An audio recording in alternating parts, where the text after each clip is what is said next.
C'est l'heure d'accueillir Xavier Louis. On le rappelle, il anime les plus beaux détours de France. Ce réseau qui regroupe les plus belles petites villes de France que l'on peut retrouver sur le site plusbeaudétours.com et dans le guide des 100 plus beaux détours réalisés avec Michelin, offert dans les villes labellisées. Bonjour Xavier. Bonjour Laurie, bonjour Benjamin. Bonjour Xavier. Bon, on a déjà fait avec vous le tourisme ferroviaire. Ce matin, vous nous proposez des balades nautiques cette fois-ci. Alors les balades nautiques, ça fait partie de ce que certains appellent le slow tourisme. Moi, j'ai envie de parler en français de piano tourisme. Qui va piano, va sano. Alors, ça vaut pour la bicyclette, ça vaut, mais notamment pour les balades fluviales, notamment. Et des mini-croisières. On parle de mini-croisières, hein, là. C'est pas des grandes croisières sur des rivières, sur un fleuve. Il y en a, c'est par exemple très très bien organisé à Montargis, dans le Loiret. À partir de Montargis, il y a un bateau qui est tout à fait organisé pour ça. Sur le Loing, on peut faire des mini-croisières avec déjeuner à bord, notamment. Et puis, une fois qu'on est revenu à quai, c'est de se balader dans la Venise du Gâtinais et bien évidemment repartir en ayant fait provision de pralines. Bah oui, forcément. Bon, d'autres villes offrent ce type de balade, Xavier?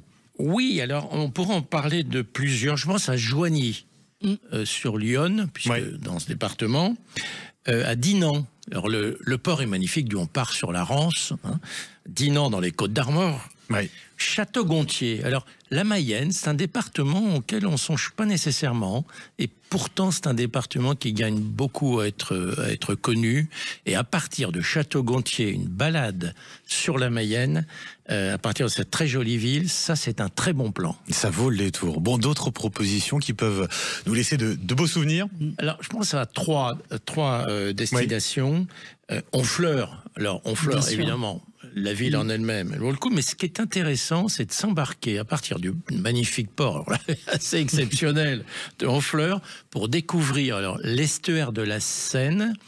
Et quand vous vous trouvez au pied, dans le bateau, au pied du pont de Normandie, vous vous sentez tout petit. C'est un truc à faire, hein, ça.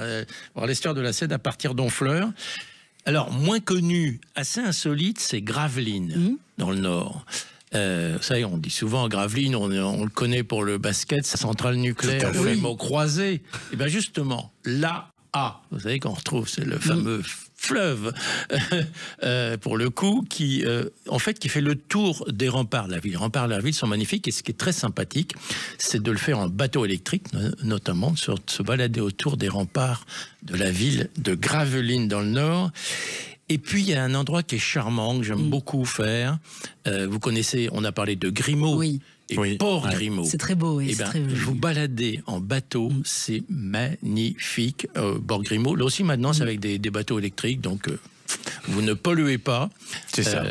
Donc, Port-Grimaud, c'est un très très bon plan aussi. Eh ben, on récapitule tout cela pour le tourisme nautique. Xavier, vous nous proposez Montargis dans le Loiret, Joigny dans Lyon, Dinan dans les Côtes-d'Armor, Château-Gontier, ça c'est en Mayenne, Honfleur dans le Calvados, Gravelines dans le Nord et puis Grimaud, donc dans le Var. Dans le Var. Merci pour toutes ces destinations. Merci à vous Xavier. Merci Xavier. Et pour retrouver toutes ces villes, c'est facile, c'est sur le site plusbeaudétours.com. Vous pourrez même choisir votre destination en confiant vos préférences et vos envies à Cicérone. À demain.